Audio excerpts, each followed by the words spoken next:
یہ وہ فرشتے ہیں جن کے قدم آج تک زمین پہ نہیں لگے، یہ کبھی آسمان سے نہیں اترے ہیں، مگر سعد کے جنازے میں شامل ہونے کے لیے پروردگار عالم نے انہیں پہلی مرتبہ حکم دیا ہے کہ وہ زمین پر آئیں اور سعد کے جنازے میں شامل ہوں۔ ایک مرتبہ مدینے والے جو سعد کے فضائل اور شخصیت کو پہلے سے جانتے تھے، ان کے دل میں اور احترام سعد بڑھتا جا رہا ہے۔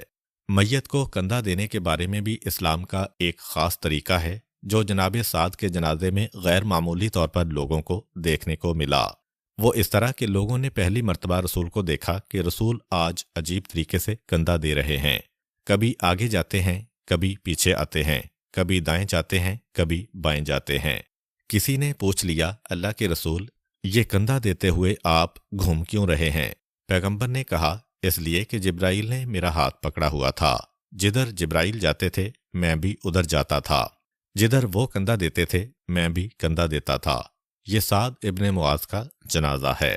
اسی دوران کہ جب جنازہ جا رہا تھا تو کسی منافق نے کسی دوسرے منافق سے کہا کہ دیکھو سعد کا جنازہ کتنا ہلکا ہے۔ اچھا، اب بظاہر اس جملے میں آپ کو کوئی خرابی نظر نہیں آئے گی، مگر منافقین بطور اعتراض یہ کہہ رہے تھے کیونکہ سعد ابن معاذ اسلام لانے سے پہلے مدینے کے طاقتور انسانوں میں مانے جاتے تھے۔ کہنے والے کا مقصد ایک طنز کرنا تھا کہ سعد نے اسلام کی خاطر اتنی قربانی دی، لیکن اسے ملا کیا؟ سوکھ کے کانٹا ہو گئے۔ جب کہنے والے نے بطور طنز کہا کہ دیکھو تو صحیح سعد کا جنازہ کتنا ہلکا ہو گیا ہے، اس وقت پیغمبر اسلام نے پلٹ کے اسی طنز کو سعد کی فضیلت بنا دیا۔ کہا، تمہیں پتہ بھی ہے کہ جنازہ ہلکا کیوں ہے؟ اس لیے کہ اس کو فرشتے اٹھا رہے ہیں، تم پر تو کوئی بوجھ ہی نہیں آ رہا ہے۔ یہ منافق کے اس جملے کو توڑنے کے لیے پیغمبر نے کہا۔ اور اس کے بعد پیغمبر اسلام کا یہ جملہ بھی ہے کہ اے مسلمانوں، یاد رکھو اس وقت عرش الہی کانپ رہا ہے سعد کے اس جنازے کو دیکھ کر۔ اور پھر ایک آخری جملہ کہا کہ یاد رکھو کہ سعد کی شفاعت سے خدا اتنے لوگوں کو جنت میں داخل کرے گا جتنا ایک پورے قبیلے کے جانوروں کے جسم پہ بال ہوتے ہیں۔ پھر جیسے ہی قبر کے قریب پہنچے، پیغمبر اسلام کے صحابی ابو سعید خدری رضی اللہ تعالی عنہ باہر آئے۔ یہ سعد ابن معاذ کے ماموں ہیں، یعنی سعد کی والدہ ان کی چچا زاد بہن ہیں۔ انہوں نے کہا کہ اللہ کے رسول، میں نے سعد کی قبر کو تیار کر دیا ہے، اور جب میں مٹی کھود رہا تھا اس میں سے مشک کی خوشبو آ رہی تھی۔ پیغمبر اسلام نے کہا کہ تمہیں کیا پتا کہ سعد کا مقام کیا ہے؟ اور اس کے بعد بھی پیغمبر یاد دلاتے رہے۔ اس کے کئی مہینے کے بعد ایک مرتبہ خالص ریشم کا کپڑا پیغمبر اسلام کو بطور تحفہ کسی نے لا کے دیا۔ عرب کے لوگوں کے لیے یہ خالص ریشم بہت ہی قیمتی ہے اور بہت ہی بہترین لباس ہے، کیونکہ عرب کے لوگ عام طور پر اونٹ اور بھیڑ کی اون کے لباس پہنتے تھے۔ کسی نے اس ریشم کے کپڑے پہ ہاتھ پھیرا اور رشک کے لہجے میں کہا، کتنا نرم کپڑا ہے یہ۔ پیغمبر اسلام نے کہا، تمہیں کیا پتا جنت میں جو سعد ابن معاذ کے رومال پروردگار نے رکھے ہیں وہ اس سے بھی زیادہ نرم ہیں۔ یعنی اس روایت کا مقصد یہ ہے کہ سعد کے انتقال کے کئی مہینے کے بعد بھی رسول ان کے فضائل مسلسل یاد دلاتے رہے۔ جناب سعد کی میت کو قبر میں اتارا گیا۔ پھر پیغمبر اسلام قبر کو بند کر کے 3 جملے کہتے ہیں جناب سعد کے بارے میں۔ کہا، خدا رحمت نازل کرے اس مرد مومن پر جس نے اللہ کی خوشی کو ہر چیز پہ مقدم رکھا، یہاں تک کہ اپنی اولاد اور اپنے دامادوں کو ناراض کر لیا مگر خدا کو ناراض نہیں کیا۔ شاید ایسے واقعات پیش آئے ہوں گے کہ بیٹوں اور دامادوں کے تقاضے کچھ اور ہوں گے۔ ہو سکتا ہے وہی بنو قریظہ کا واقعہ ہو جب ان کے قبیلے نے کہا کہ اے ہمارے سردار، ہماری ناک نہ کٹنے پائے، آپ ان یہودیوں کو فیور دیجئے۔ تو حضرت سعد ابن معاذ رضی اللہ تعالی عنہ نے کہا تھا کہ اب وقت آخر ہے، اللہ کی بارگاہ میں کسی کی پرواہ نہیں کروں گا۔ پھر اگلا جملہ، اور اللہ کی رحمت ہو اس پر جس نے امر بالمعروف اور نہی عن المنکر مسلسل کیا۔ یہ جناب سعد کی اہم ترین خصوصیت بیان ہو رہی ہے۔ اس کا مطلب یہ ہے کہ اسلام میں امر بالمعروف اور نہی عن المنکر کی اہمیت کتنی زیادہ ہے کہ پیغمبر نہ سعد کی نمازوں کا ذکر کر رہے ہیں، نہ روزوں کا ذکر کر رہے ہیں، نہ جہاد کا ذکر کر رہے ہیں، نہ دیگر عبادتوں کا ذکر کر رہے ہیں، جبکہ ہر عبادت میں جناب سعد آگے آگے تھے۔ اور تیسری بات کہی پیغمبر اسلام نے کہ اللہ رحمت نازل کرے اس مرد مومن پر جس نے غیظ و غضب کا مظاہرہ کیا خدا کے لیے، خدا کے رسول کے لیے اور علی ابن ابی طالب کے لیے۔ یہ رسول کا جملہ ہے۔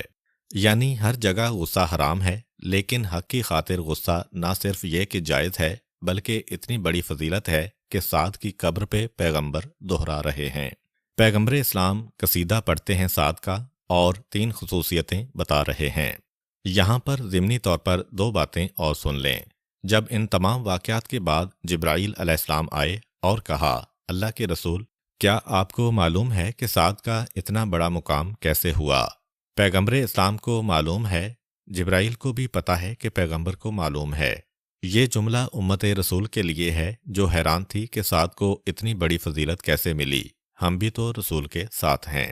تو جبرائیل نے کہا کہ آسمانوں پر یہ بات مشہور ہے کہ سعد کو اتنی بڑی فضیلت اس لیے ملی کہ سعد اٹھتے بیٹھتے، کھاتے پیتے، سواری پہ سوار ہوتے، سواری سے اترتے، کھاتے ہوئے اور کھانے کے بعد سورہ اخلاص یعنی سورہ قل ھو اللہ کی تلاوت کیا کرتے تھے اپنی زندگی میں مسلسل و متواتر، اس لیے ان کا اتنا بڑا مقام ہوا ہے۔ یعنی دیگر وجوہات کے علاوہ ایک اہم ترین وجہ یہ بھی ہے۔ سورہ اخلاص جسے 1/3 قرآن کہا گیا ہے۔ تو یہ سوال کہ اتنی فضیلت کیسے ملی جناب سعد کو، تو اس کے جواب میں ایک تو رسول کی 3 باتیں جو رسول نے بتائیں، ایک جبرائیل کا اضافہ، اور ایک جناب سعد نے خود ایک مرتبہ اپنی زندگی میں یہ بتایا تھا کہ میں 3 نیکیاں ایسی کرتا ہوں کہ میرے پروردگار نے ان کی وجہ سے اتنا بڑا مقام و مرتبہ مجھے دیا ہے۔ پہلی چیز یہ بتائی کہ کبھی میں نے رسول کی کسی حدیث میں وسوسہ نہیں کیا۔ دوسری چیز کہ نماز میں کبھی میرے خیالات ادھر ادھر نہیں گئے، اور تیسری چیز کہ کسی میت میں میں شریک نہیں ہوا مگر یہ کہ سارا راستہ سوچتا رہا کہ منکر اور نکیر مجھ سے سوال کریں گے تو میں کیا جواب دوں گا۔ تو سعد کہتے ہیں کہ میں نے حدیث میں کبھی شک نہیں کیا، میں نے نماز میں خیالات کو بھٹکنے نہیں دیا، موت کے موقع پر منکر اور نکیر کو یاد رکھا، اس لیے پروردگار نے مجھے یہ مقام دیا۔ یہ سعد کا فرمان، وہ جبرائیل کا بیان اور وہ پیغمبر کی حدیث، یہ ساری چیزیں جمع ہو گئیں تو وہ عظیم صحابی ہمارے سامنے آئے جن کی شفاعت سے اتنے گناہ گار جنت میں جائیں گے۔